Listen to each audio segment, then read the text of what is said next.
देवभूमि उत्तराखंड में लोकसभा चुनाव से पहले विधानसभा सत्र को लेकर सियासत गर्मा गई है। दरअसल धामी कैबिनेट ने बजट सत्र गैरसैंण में ना कराकर देहरादून में कराने का फैसला लिया है और सरकार का तर्क है कि पक्ष और विपक्ष के कई विधायकों ने सत्र गैरसैंण में ना कराकर देहरादून में कराने का अनुरोध किया था, जिसके बाद सरकार ने विधायकों की मांगों को मानते हुए सत्र को देहरादून में कराने का फैसला लिया है। और आपको बता दें कि प्रदेश सरकार ने देहरादून में इसी माह के अंत में बजट सत्र करने का फैसला लिया। हालांकि बजट सत्र कब शुरू होगा और ये तय करने के लिए कैबिनेट ने मुख्यमंत्री को अधिकृत किया है। आपको बता दें कि बीते वर्ष प्रदेश सरकार ने गैरसैंण में सत्र आयोजित कर बजट पारित किया था और इस दौरान गैरसैंण की भराड़ीसैंण विधानसभा में संकल्प पारित किया गया था कि बजट सत्र ग्रीष्मकालीन राजधानी में ही कराया जाएगा। इसके बाद भी सरकार ने देहरादून में सत्र कराने का फैसला लिया है। विपक्ष ने सरकार के इस फैसले का जमकर विरोध किया है। कांग्रेस का कहना है कि सरकार विधायकों का सहारा लेकर अपनी जिम्मेदारी से भाग रही है। कांग्रेस का कहना है कि गैरसैंण का विकास कांग्रेस के ही शासनकाल में हुआ और कांग्रेस ने टेंट में भी सत्र गैरसैंण में ही कराया। बीजेपी ठंड का हवाला देकर गैरसैंण में सत्र कराने से भाग रही है। बीजेपी ने सिर्फ गैरसैंण को ग्रीष्मकालीन राजधानी बनाकर अपनी जिम्मेदारी का पूरा मान लिया है। और आपको बता दें कि उत्तराखंड की ग्रीष्मकालीन राजधानी घोषित होने के बाद भी गैरसैंण से भराड़ीसैंण तक कोई सरगर्मी नहीं है। हालांकि उसके अवस्थापना विकास के लिए हजारों करोड़ रुपए के निवेश की घोषणा हुई थी, लेकिन सैकड़ों करोड़ के भव्य विधानमंडल भवन और आलीशान आवासीय परिसरों के निर्माण से आगे वहां सब कुछ ठहर सा गया है। 12 महीनों में सिर्फ चंद दिनों के लिए गर्मियों की ये राजधानी तभी गुलजार दिखती है जब सरकार यहां सत्र कराने पहुंचती है। सरकार के जाते ही फिर लंबा सन्नाटा पसर जाता है और इस वर्ष सरकार ने बजट सत्र भी नहीं कराया। ऐसे में सवाल यही है कि क्या गैरसैंण सिर्फ नाम की राजधानी रह गई है? आखिर क्यों पहाड़ की सरकार को पहाड़ में सत्र कराने में ठंड लग रही है? आज इस मुद्दे को लेकर विस्तार से चर्चा करेंगे। पहले देखिए ये रिपोर्ट।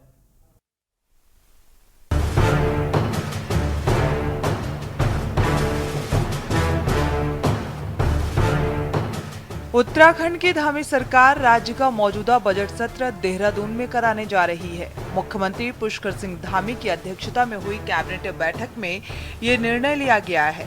सरकार का तर्क है कि पक्ष और विपक्ष के कई विधायकों ने सत्र गैरसैंण में न कराकर देहरादून में कराने का अनुरोध किया था, जिसके बाद सरकार ने विधायकों की मांग को मानते हुए सत्र को देहरादून में कराने का फैसला लिया है। बताया जा रहा है कि वर्ष 2024 और 25 का बजट सत्र गैरसैंण की भराड़ीसैंण विधानसभा में भी नहीं कराने के लिए पक्ष और विपक्ष हुए हैं। लगभग 40 से अधिक विधायकों ने भराड़ीसैंण में ठंड होने का हवाला देते हुए बजट सत्र देहरादून में करने की मांग रखी थी, जिसे सरकार ने मान लिया। हालांकि बजट सत्र कब शुरू होगा ये तय करने के लिए कैबिनेट ने मुख्यमंत्री को अधिकृत किया है। वहीं कांग्रेस ने सरकार के इस फैसले का विरोध किया है।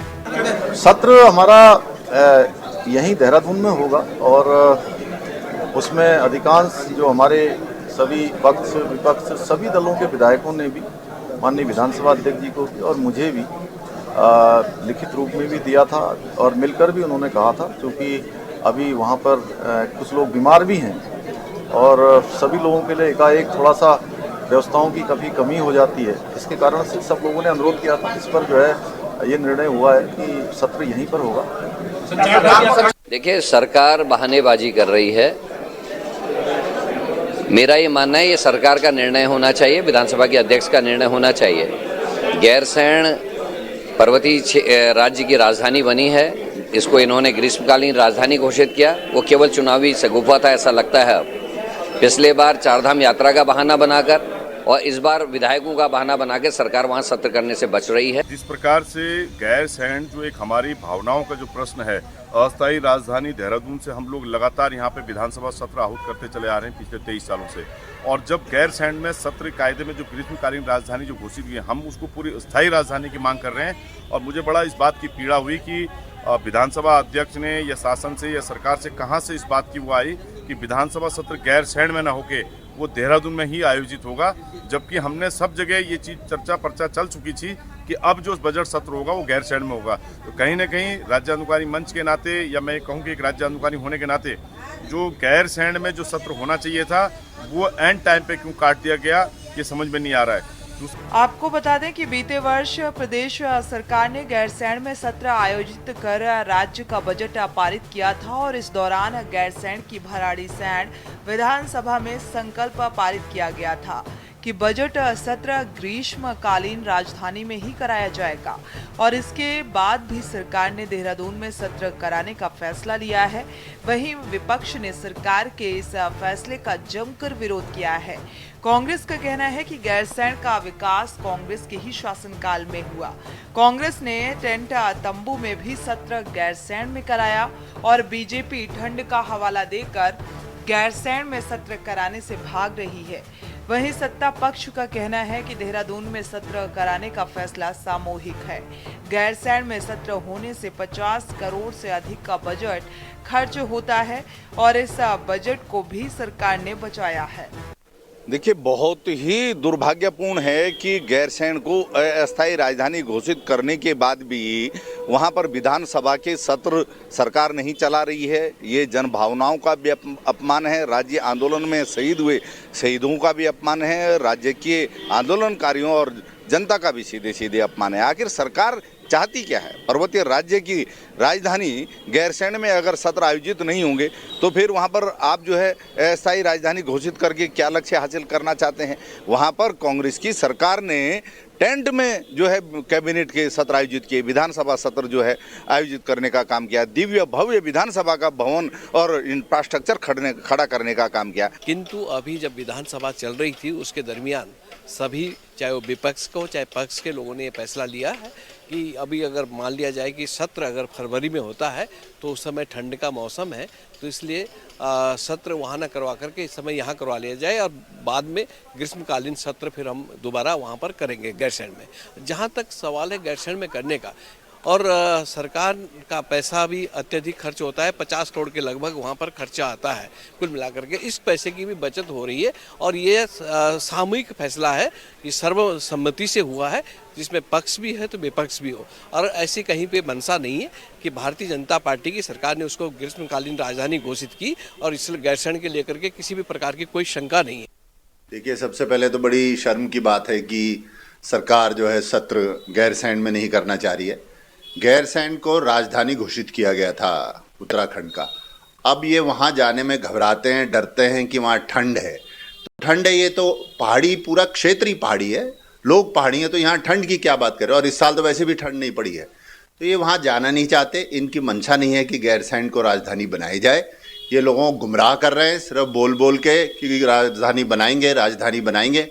मगर आज हमने देख लिया, इतने साल हो गए, 23 साल हो गए, कोई राजधानी वहाँ बन नहीं रही है। कुल मिलाकर उत्तराखंड में लोकसभा चुनाव से पहले विधानसभा सत्र को लेकर सियासत तेज हो गई है। एक तरफ जहां सरकार सत्र देहरादून में न कराने के पीछे पक्ष और विपक्ष के विधायकों का हवाला दे रही है, तो दूसरी ओर विपक्ष सरकार के इस फैसले पर सवाल खड़े कर रहा है। सवाल ये है कि क्या गैरसैंण सिर्फ नाम की राजधानी रह गई है? आखिर क्यों पहाड़ की सरकार को पहाड़ में सत्र कराने से ठंड लग रही है? आखिर वो कौन विधायक हैं जो गैरसैंण में सत्र कराने का विरोध कर रहे हैं?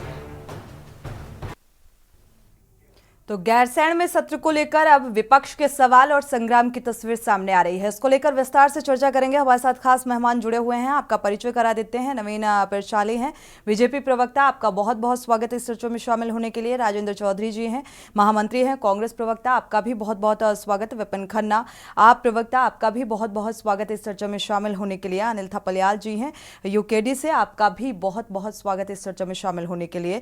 प्रदीप कुकरेती जी हैं, राज्य आंदोलनकारी, आपका भी स्वागत इस चर्चा में शामिल होने के लिए। विस्तार से चर्चा को आगे बढ़ाएंगे।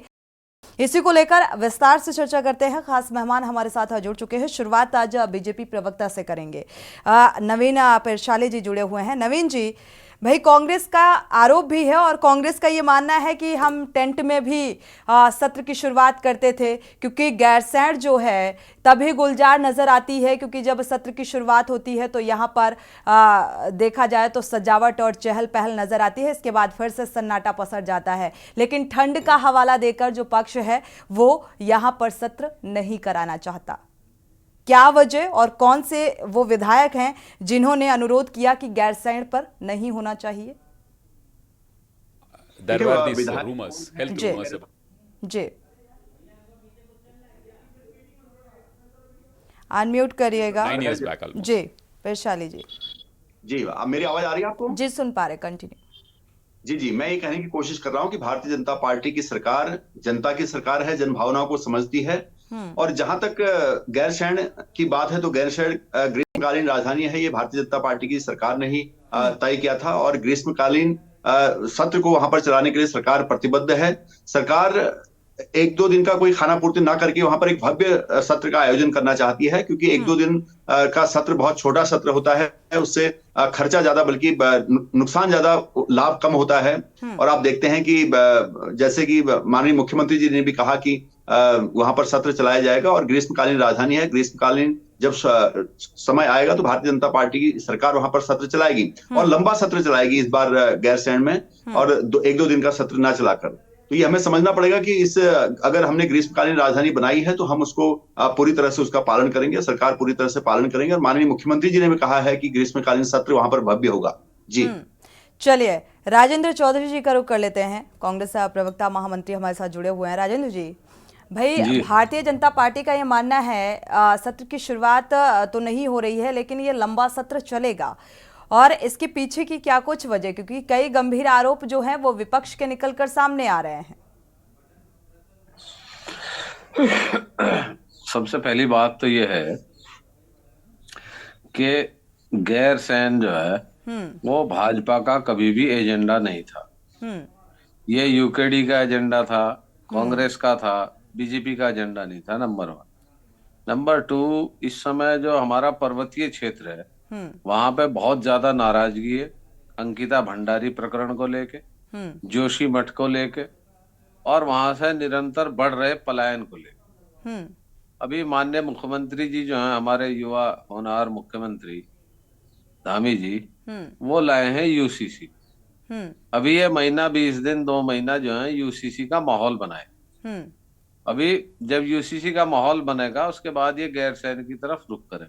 दूसरी चीज क्या है कि अभी उत्तराखंड में एक मूल निवास प्रमाण पत्र का भी मुद्दा है।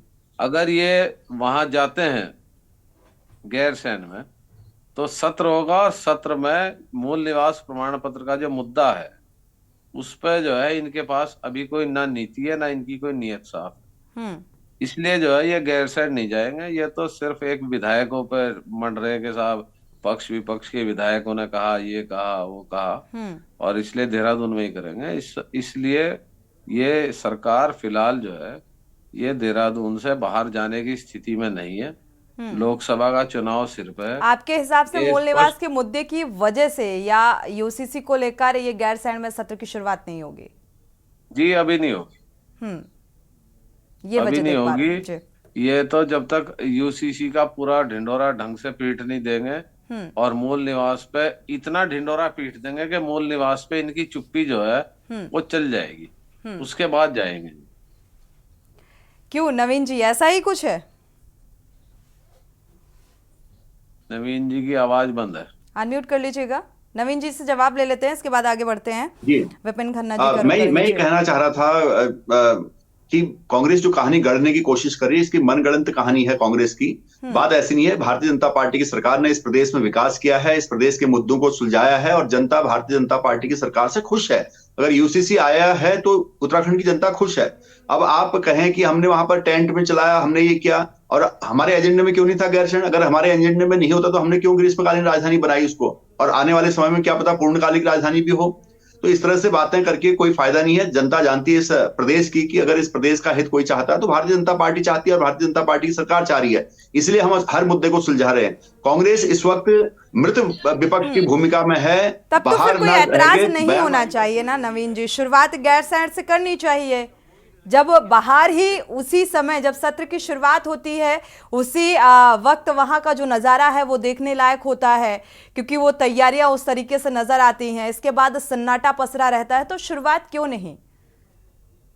यही बोल रहा हूं ना कि एक दिन 1.5 दिन का सत्र करके जन भावना के साथ खिलवाड़ ना करके सरकार चाहती है कि वहां पर भव्य सत्र हो और पूरे इंतजामात के साथ वहां पर सत्र हो और उसका कोई रिजल्ट निकले। ये नहीं कि खाली वहां पर जाए और सरकार जनता का पैसा बर्बाद कर दे। ये ना होकर कि वहां पर एक रणनीति के तहत एक योजनाबद्ध तरीके से अभी रणनीति नहीं बन पाई है भारतीय जनता पार्टी की कि वहां से सत्र की शुरुआत की जा सके।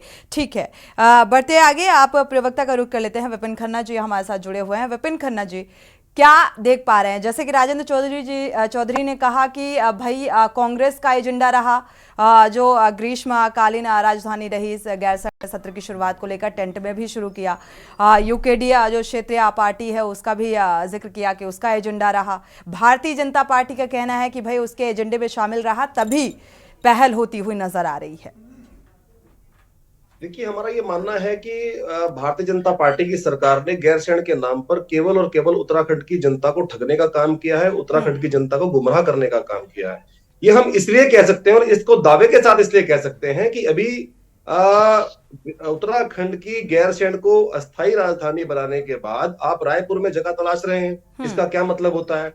और दूसरी महत्वपूर्ण बात यह है कि अभी भारतीय जनता पार्टी के प्रवक्ता कह रहे थे कि भव्य आयोजन हम जो करेंगे, जो सत्र होगा भव्य आयोजन होगा उसका, और वो 2 से 4 दिन 5 दिन 1 महीना चलेगा। अरे भाई, आपकी 6 साल की सरकार में 4 दिन से ऊपर तो कोई सत्र आज तक चला ही नहीं है। आप 50 करोड़ रुपए खर्च बताकर पूर्ण विराम लगा देना चाहते हैं राजधानी गैरसैंण के नाम पर। आप केवल जनता की भावनाओं के साथ खिलवाड़ कर रहे हैं। आप उत्तराखंड के आंदोलनकारी हैं, उनकी भावनाओं के साथ खिलवाड़ कर रहे हैं।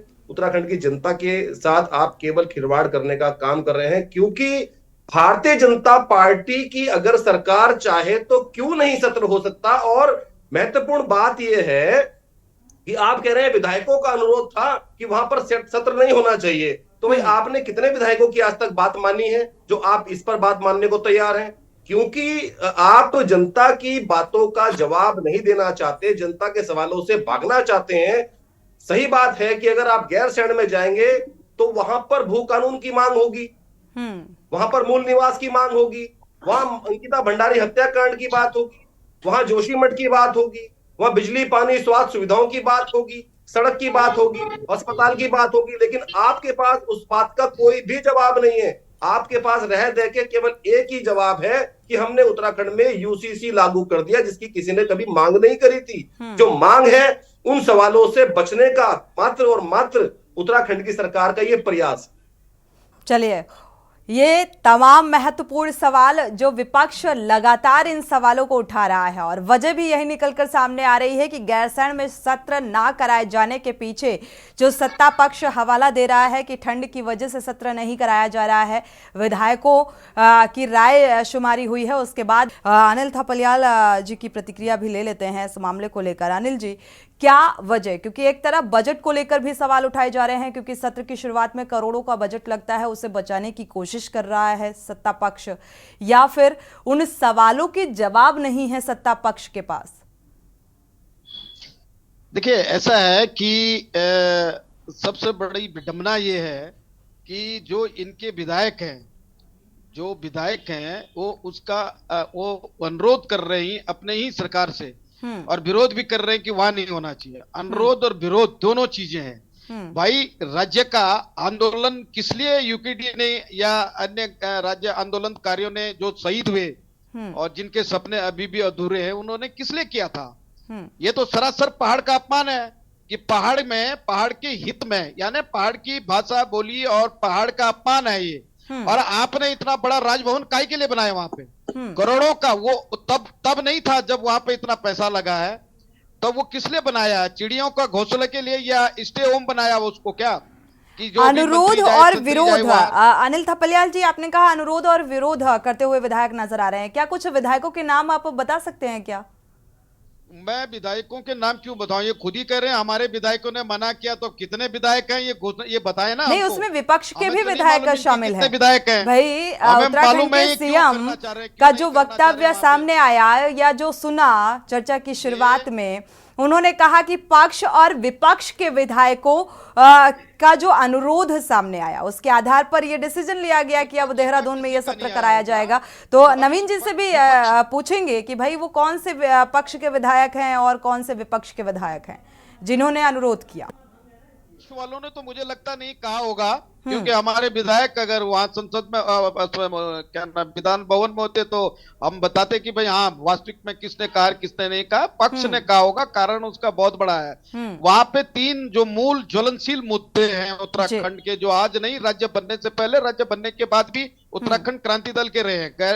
गैरसैंण अस्थायी राजधानी हमारा मूल मुद्दा था, भू कानून हमारा मूल मुद्दा था, मूल निवास 1950 यूकेडी का ये एक बेस रहा है कि भाई इस पे हमने आंदोलन किया था, राज्य एक समृद्ध राज्य की मांग की थी और पहाड़ों के लिए किया था। ये नहीं कहा था कि प्रदेश की राजधानी यहाँ हो। ये भी जानकारी में आपको होगा कि ये देश का 5वां राज्य है जहां 2-2 राजधानियां चल रही हैं। लेकिन उन जो अन्य प्रदेश हैं उन प्रदेशों में तो पता भी चल रहा है कि भाई 2 राजधानियां चलती हैं, यहाँ तो पता ही नहीं है ना।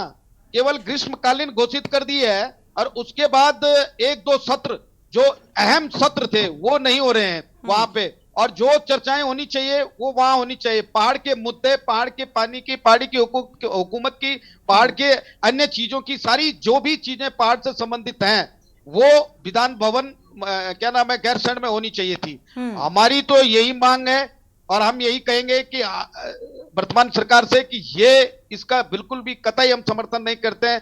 और कौन से भी विधायक इनके कौन कौन से विधायक हैं जो विधायक अनुरोध कर रहे हैं, तो फिर जनता का अपमान नहीं है, ये पहाड़ की जनता का अपमान है, ये सरासर अपमान है। और मेन मकसद इनका न करने का ये है, वहां पे जाएंगे तो जब भी जैसे अभी कांग्रेस के प्रवक्ता जी कह रहे थे, सही कह रहे थे, पर मोटा मोटा मैं बता दूं कि इन्होंने जो है वहां पे ज्वलनशील मुद्दों पे चर्चा होगी तो उनका जवाब इनके पास है नहीं, ना सॉल्यूशन है। तो वहां पे धरना प्रदर्शन कई चीजें होंगे। क्यों कि गैरसैंण एक मिड स्थान है, वो पहाड़ का मतलब गढ़वाल कुमाऊं का सेंटर है वो। तो लोगों के जो शहीद हुए हैं हमारे राज्य के आंदोलनकारी, उनके सपने भी थे कि वहां पे राजधानी बने और प्रयास भी हुए हैं वहां पे कि वो राजधानी बने और वहां से चर्चा हो और पहाड़ की समस्याओं का समाधान वहां से हो। लेकिन ये दुर्भाग्य है उत्तराखंड का कि जो आज तक अस्थायी राजधानी नहीं बन पाई, तो विकास कहां से होगा जब सोच देखे इनकी ऐशो आराम इनको चाहिए। चलो, तो अस्थायी राजधानी में भी संशय है क्या, इसका जवाब लेंगे नवीन। जैसे प्रदीप कुकरेती जी का रुख कर लेते हैं, आंदोलनकारी राज्य आंदोलनकारी हमारे साथ जुड़े हुए हैं। प्रदीप कुकरेती जी, इसके पीछे की मंशा, जो आरोप विपक्ष के निकलकर सामने आ रहे हैं, अनिल जी आपकी बात पूरी हो गई, प्रदीप जी का रुख करेंगे, आपकी प्रतिक्रिया क्या वजह देख पा रहे हैं? देखिए मैडम, निश्चित रूप में प्रदेश का गठन जिस परिप्रेक्ष्य में किया गया था, आप ये देखिए कि विशेषकर जो 9 जिले इस उत्तराखंड के लिए जिसके लिए आंदोलन मुख्य रूप से हुआ था, आज 23-24 वर्षों के बाद भी उसमें अब हम क्या कहें, क्योंकि इसमें कुछ ब्यूरोक्रेसी और कुछ जनप्रतिनिधियों का ही खेल चला आ रहा है। ये अब नहीं है, ये पिछले लंबे समय से ये है। चाहे किसी की भी सरकार रही हो, मैं किसी सरकार का नाम नहीं लूंगा, इसमें कुछ जनप्रतिनिधि और कुछ ब्यूरोक्रेट जो हैं वो इसमें जो चक्र घिन्नी बनाए हुए हैं प्रदेश की, और आज वही 9 जिले हाशिए पे आ गए हैं। आज 4 जिलों में इतना दबाव है कि स्वयं चाहे वो मेरे मूल जिले से अगर मैं कहूं कि वहां से भी जो पलायन हो रहा है या अल्मोड़ा से जो पलायन हो रहा है, वो कहीं ना कहीं आके हल्द्वानी पे जैसे दबाव डाल रहा है, देहरादून पे जो दबाव डाल रहा है, उधम सिंह पे जो दबाव डाल रहा है, हम आपस में ही एक मतलब आने वाले समय में जीवन संकट का होने वाला है। तो बजाय जब ये पहला प्रदेश था जिसमें की राजधानी पहले तय कर दी गई थी गैरसैंण, और आज जिस प्रकार से जो मुझे जब पढ़ा, कल मुझे जब सूचना मिली किसी पत्रकार महोदय से, तो बड़ा मुझे झटका लगा। और मैंने लोगों को बड़े दम भर के कहा, जब विधानसभा चल रही थी, मैंने कहा भाई अगला सत्र जो है फरवरी लास्ट में गैरसैंण में होना है, ताकि जो है ग्रीष्मकालीन जो है उस समय होगा, और फिर क्योंकि लगातार लॉ एंड ऑर्डर जिस प्रकार से जो है आचार संहिता वगैरह सब रहेगी वो वहां पे कंडक्ट होगा। अब जब इतनी, मैं कह रहा हूं कि बहुत अच्छी बात कही विधायकों ने, जिसने भी कही होगी कि ठंड की वजह से वहां नहीं जाएंगे, मैं उनकी बात को सर्वोपरि मानता हूं मैं, या जिस अधिकारी ने अगर किसी शासन ने, सचिव ने कही होगी, अच्छी बात है। लेकिन मैं साथ में ये कहना चाह रहा हूं, जो आदमी वहां पूरे जीवन से वहां जीवन बिता रहे हैं, उनके लिए ठंड क्या विशेष रूप से कोई किसी बैलून में रहते हैं वो? आप उसकी कल्पना कीजिए ना। या जो वहां अधिकारी, चाहे वो डीएम है, एसएसपी है, कप्तान है, सिपाही है, चपरासी है, बाबू है, कोई भी एनीवन। और दूसरी बात मैं आपको एक और बता देता हूं, खासकर पहाड़ के परिप्रेक्ष्य में, जब पहाड़ पे कोई मकान बना दिया जाता है, और वो तो हमारा पूरा व्हाइट हाउस है, व्हाइट हाउस को फेल करता है गैरसैंण का जो हमारा विधान भवन जो बना हुआ है, इसमें कहने में कोई गुरेज नहीं है। आप जब उसको बंद रखेंगे, वो डंप रहेगा, तो डंप बिल्डिंग जल्दी टूटती है, जल्दी जो है खराब हो जाती है। फिर उसमें मॉइस्चर आएगा, फिर कोई नया ठेकेदार आएगा, किसी सचिव को उसके बहाने से किसी को उसको ठेका दिलाया जाएगा, कोई जनप्रतिनिधि दिलाएगा। लेकिन होता क्या है कि इसमें नवीन जी को यहाँ देना पड़ेगा। हो सकता है अंदर से नवीन जी चाह रहे होंगे यार ये तो गड़बड़ हो रहा है, लेकिन अब क्योंकि पार्टी को भी बचाना है, सरकार को भी बचाना है, तो निश्चित रूप में उनको उसकी पक्ष की बात रखनी पड़ेगी। लेकिन सत्यता ये है कि वहां पे अगर 2-3 दिन रहते, तो एक जो है अंदर मॉरल सपोर्ट होता है उसके लिए मॉरल सपोर्ट होता है, जो वहां कर्मचारी होते हैं, जो वहां की जनता होती है। अगर हल्का धरना प्रदर्शन नहीं होगा तो लोकतंत्र की तो ये पहचान है।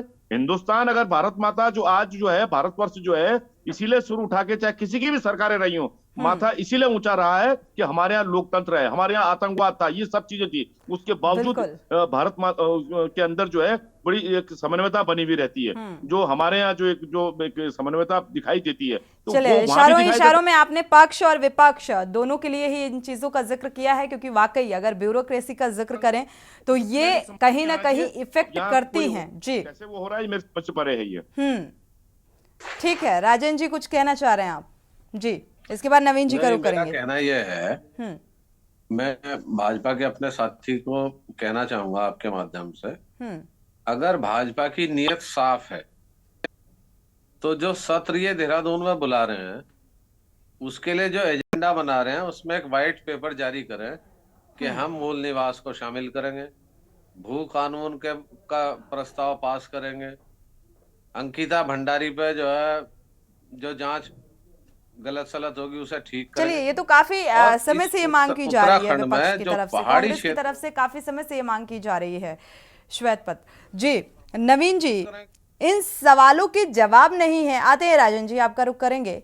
नवीन जी, इन सवालों के जवाब नहीं है पक्ष के पास, ये वजह है या फिर बजट बचाए जाने की एक कोशिश है, और जो बजट बचेगा उसका यूटिलाइज कहां किया जाएगा, किस विकास कार्य में किया जाएगा? देखिए, हमारे पक्ष के पास सभी सवालों के जवाब हैं।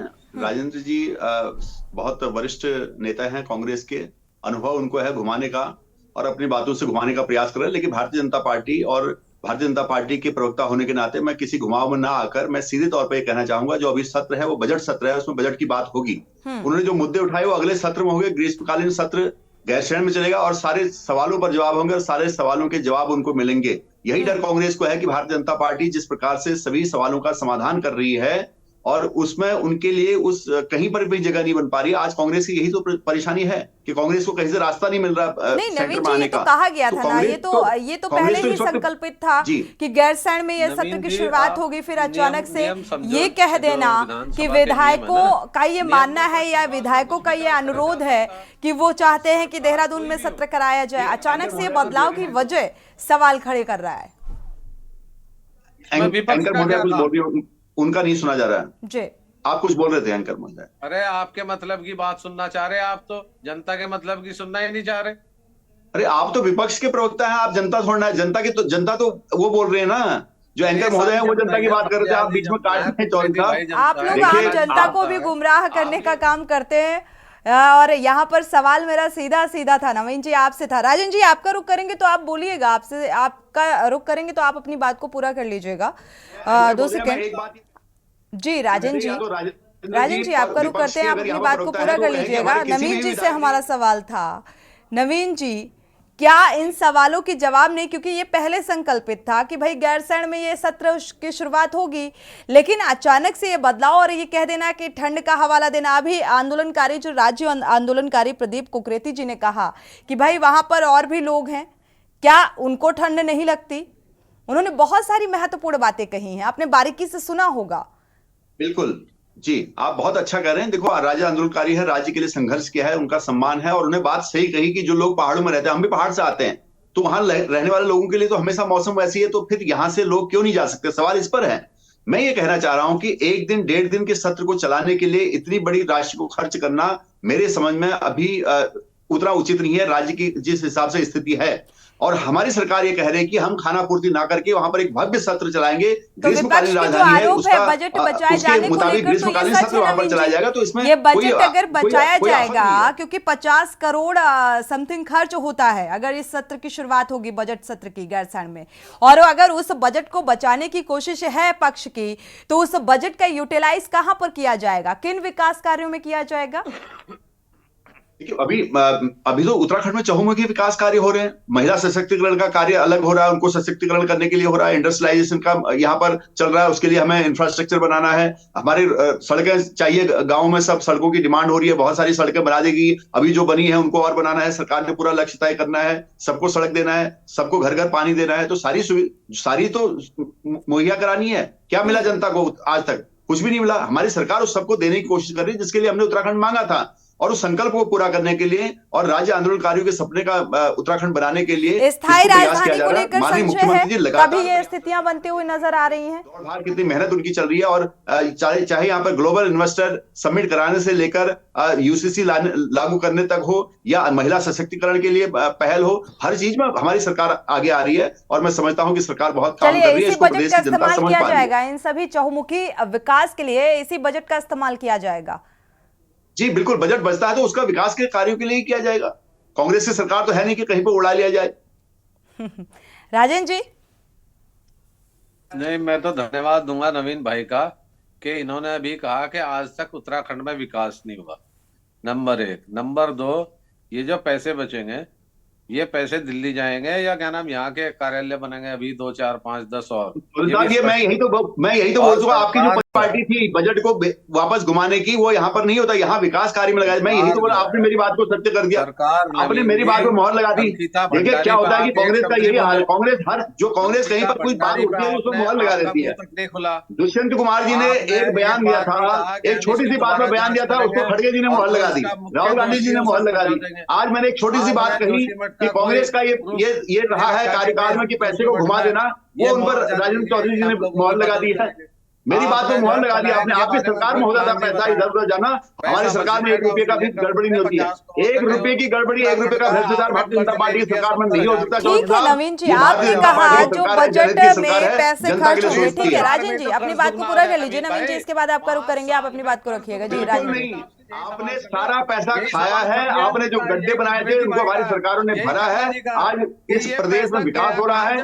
माननीय मुख्यमंत्री जी का जो लक्ष्य है 2025 तक इस प्रदेश को अग्रणी राज्य बनाने का, उस लक्ष्य को लेकर भारतीय जनता पार्टी की सरकार चल रही है, और हम उसको करने के लिए तत्पर हैं, हम करेंगे। और गैरसैंण में भव्य सत्र होगा, गैरसैंण में जनता की जनभावना के अनुरूप सत्र होगा चौधरी साहब, लेकिन कांग्रेस का बस का कुछ नहीं होगा। जब कांग्रेस नकार दी गई है, ठीक है नवीन जी, लेकिन शुरुआती दौर में एक सवाल भी पूछा था, उसका जवाब आपने नहीं दिया।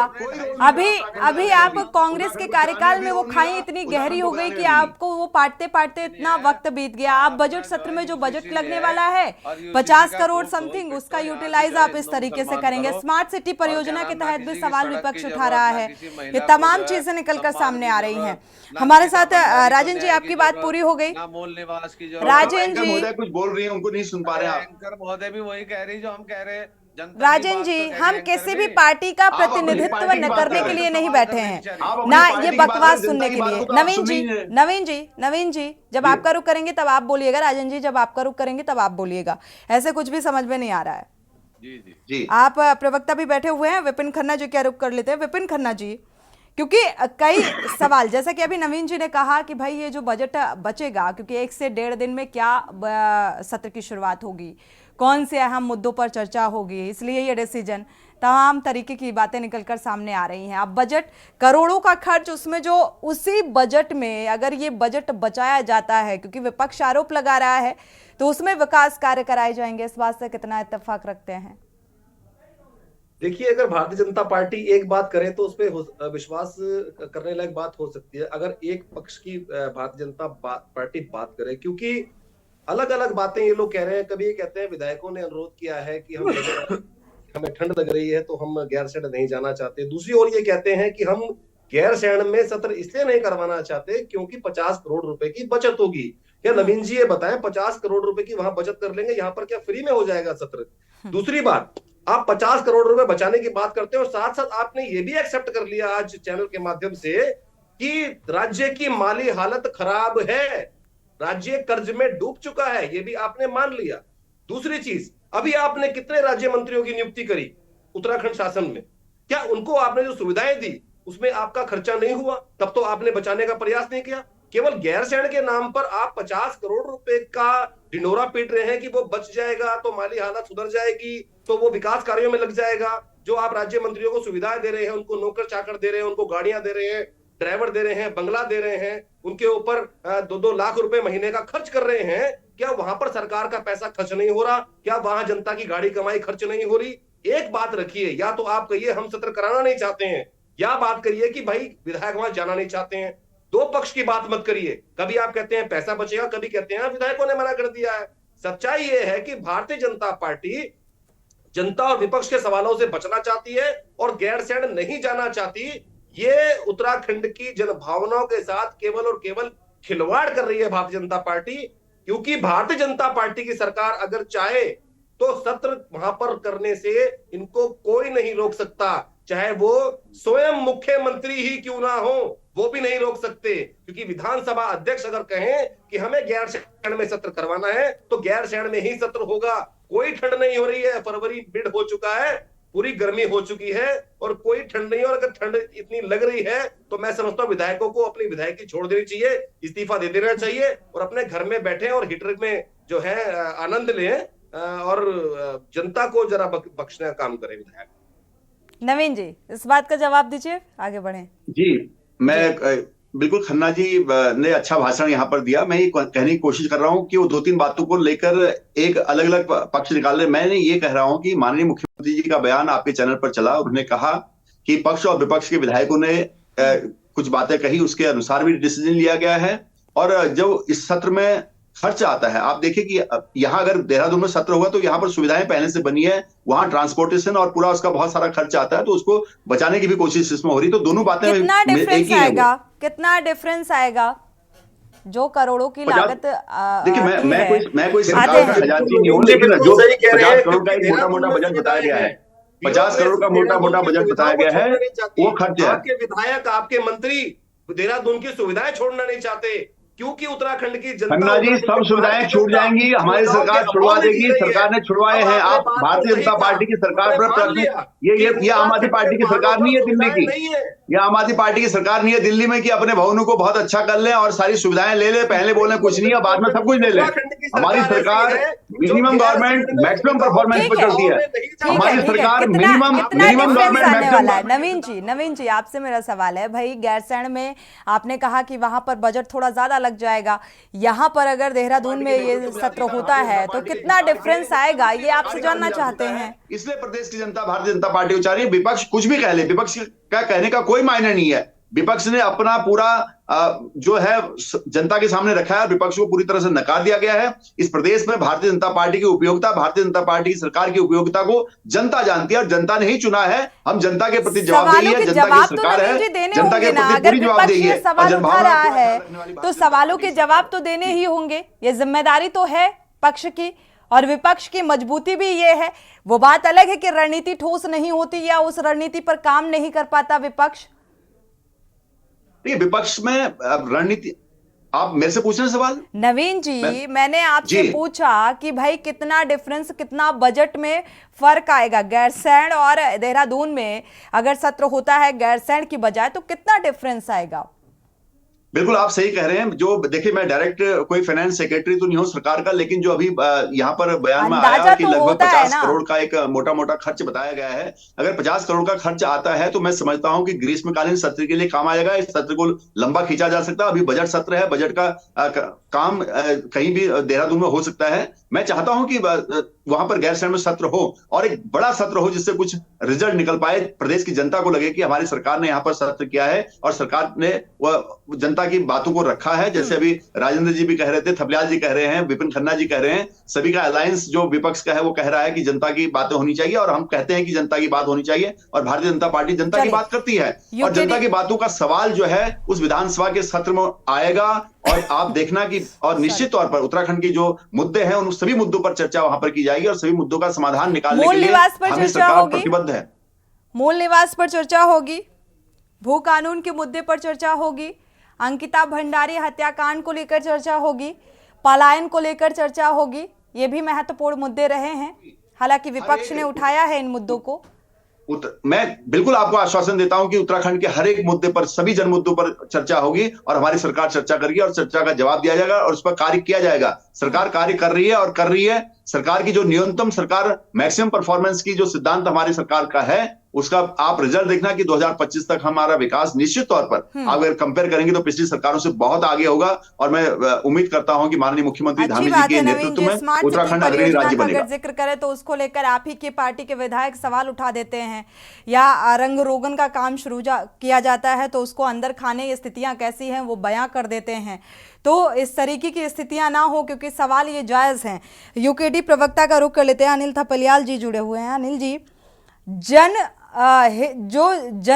जनता से जुड़े हुए मुद्दे हैं उन पर बात की जाएगी, तो मुझे लगता है विपक्ष को ऐतराज नहीं होना चाहिए। अगर ऐसा होता है तो कोई ऐतराज नहीं है, पर एक स्लोगन याद आता है मुझे इनका कि इन्होंने कहा था जब इनकी सरकार बनी थी और माननीय यशस्वी प्रधानमंत्री जी ने जब पुनः शपथ लिया था कि सबका विकास, सबका साथ, सबका विकास और अंतिम गांव में अंतिम व्यक्ति का विकास। तो ये क्या देहरादून से होगा? देहरादून राजधानी से होगा क्या कि गैरसैंण से होगा? पहाड़ की मूलभूत सुविधाओं को पहाड़ की जब तक चढ़ाई नहीं चढ़ेंगे तब तक कैसे पता लगेगा कि पहाड़ कैसा है? और जो विधायक विरोध कर रहे हैं या अनुरोध कर रहे हैं कि साहब चाहे वो पक्ष हो चाहे वो विपक्ष, आप कह रहे विपक्ष का, तो मैं नहीं मानता, पक्ष का ही अनुरोध होगा क्योंकि ठंड इनको है। तो राजधानी की लड़ाई राज्य की देहरादून के लिए इसके लिए थोड़ी था, ये तो हमारे तराई क्षेत्र है, इनके लिए थोड़ा ही था। हमारा तो पहाड़ के लिए था। पहाड़ में जौनसार भाबर आ गया, पहाड़ में कुमाऊं आ गया, पहाड़ में गढ़वाल आ गया। 3 मंडल, 2 मंडल है हमारे, तीसरा बनाया ही नहीं। जब 3 मंडल तक घोषित नहीं कर पाए, कई राज्य आपने ये भी देखे होंगे जो हमारे राज्य के साथ गठन हुआ था उनका, और किसी के 8 जनपद थे और 8 जनपद वो लेकर के 30 जिले बन गए हैं, किसी के 16 थे तो 24 जिले बन गए हैं। तो कम से कम एक मंडल तो बना दो छोटा सा, ये भी नहीं हो पाया। तो जो मूलभूत सुविधाएं हैं उनको कैसे जानेंगे कि केवल चर्चा होगी डिबेट में कि पहाड़ की समस्याएं क्या हैं, पहाड़ में किन किन चीजों की जरूरत पड़ती है, पहाड़ के लोग किन विषम परिस्थितियों से यहां तक पहुंचते हैं, ये तब जानेगा वहां। और जो विधायक अनुरोध और विरोध कर रहे हैं तो क्या वो विधायक बाहर के हैं? वो इसका मतलब पहाड़ से नहीं है, वो खरीदे हुए विधायक हैं इनके। या तो उन विधायकों को इस्तीफा देना चाहिए जब संबंधित क्षेत्र से है और वो कह रहे हैं कि पहाड़ में जाने से हमें ठंड लगती है। तो जो लोग वहां के स्थानीय निवासी हैं वो तो बर्फीले इलाके में है, कई जगह हमारे पिथौरागढ़, हमारा जोशीमठ, हमारा उत्तरकाशी, हमारा टिहरी, कई जगह ऐसी है जहां बर्फ पड़ती है। वो लोग कैसे हैं? तो क्या वो अपने हर सुख सुविधा के लिए देहरादून आएंगे? देहरादून में इनके पास कोई छोटा बड़ा काम होगा, इनके पास संबंधित मंत्री हैं, संबंधित विभाग हैं, क्या उनको निर्देशित नहीं कर सकते हैं? लेकिन ऐसा नहीं। माननीय मुख्यमंत्री जी इस समय गए जब स्टंट 2000 लोकसभा चुनाव के दौरान, तब गांव गए। क्या मुख्यमंत्री दरबार किस लिए लगता है? जनता की समस्याओं के समाधान के लिए लगता है। केंद्र और राज्य सरकार की योजनाएं बतानी है तो जनता दरबार में बताइए। इस बात का जवाब प्रदीप कुकरेती जी का रुख कर लेते हैं। प्रदीप जी, क्या बंद कमरे में, एसी वाले कमरे में बैठ के जो बाहर क्या कुछ चल रहा है या किन चीजों की जरूरत है उसका आकलन कर पाना और उसको विकसित कर पाना संभव है क्या? अनम्यूट करिएगा। नहीं, आप मुझसे पूछ रहे हैं? जी नहीं, प्रदीप जी से मेरा सवाल था। फाइनल कमेंट अनम्यूट कर लीजिएगा सर। मैं आपके चैनल के माध्यम से एक अंतिम अपील ये करना चाहता हूं कि धामी जी, ठीक है, इस बार आपने अगर फैसला ले लिया है यहाँ का, तो युवा मुख्यमंत्री हैं, केंद्र के साथ आपका समन्वय बना हुआ है, और जिस प्रकार से अभी नई हमारी मुख्य सचिव आई हैं, तो एक गहरी सोच के साथ समग्र विकास को लेके आगे भविष्य में, जो अगर मैं इस बात को मान लूं कि अगला ग्रीष्मकालीन सत्र चुनावों के बाद, लोकसभा चुनाव के बाद होता है, तो लेकिन एक तो वो अपने जो 5 जिले जो घोषणा की गई थी, वो अब तक 5 जिले क्रियान्वयन नहीं आए उत्तराखंड के अंदर। दूसरा, स्थायी राजधानी गैरसैंण को घोषित करें और एक बड़ा इतिहास रचें, एक माइलस्टोन खड़ा करें, और जो सशक्त भू कानून और मूल निवास का वो है, उसको लेके इनको फ्रंट फुट पे आना चाहिए। हमेशा इतिहास में नाम दर्ज किया है। आज अगर हम परमार जी को याद करते हैं, आज अगर जो है छत्तीसगढ़ से लेके तमाम, महाराष्ट्र से लेके हैदराबाद से लेके तमाम उन लोगों ने इतिहास रचा है, जिस प्रकार से अपने प्रदेश के बिल्कुल विकास इन के लिए दो मुद्दों को लेकर रणनीति साफ करनी होगी और जवाबदेही सत्ता पक्ष की बनती है, क्योंकि इस मुद्दे को लेकर विपक्ष लगातार सवाल उठा रहा है। शुक्रिया आप सभी मेहमानों का इस चर्चा में शामिल होने के लिए। देवभूमि के दंगल में आज चर्चा इस बात को लेकर कि सत्र गैरसैंण में ना होकर आखिर देहरादून में क्यों, इसके पीछे जो बजट बचाने की बात कही जा रही है, क्योंकि इसका यूटिलाइज कहीं ना कहीं विकास कार्यों के लिए कहा जा रहा है सत्ता पक्ष की तरफ से। अब देखना यह होगा कि कितना यूटिलाइज किया जाता है विकास कार्यों में इस बजट को। देवभूमि के दंगल में फिलहाल बस इतना ही। आगे खबरों के लिए आप देखते रहिए के न्यूज़ इंडिया।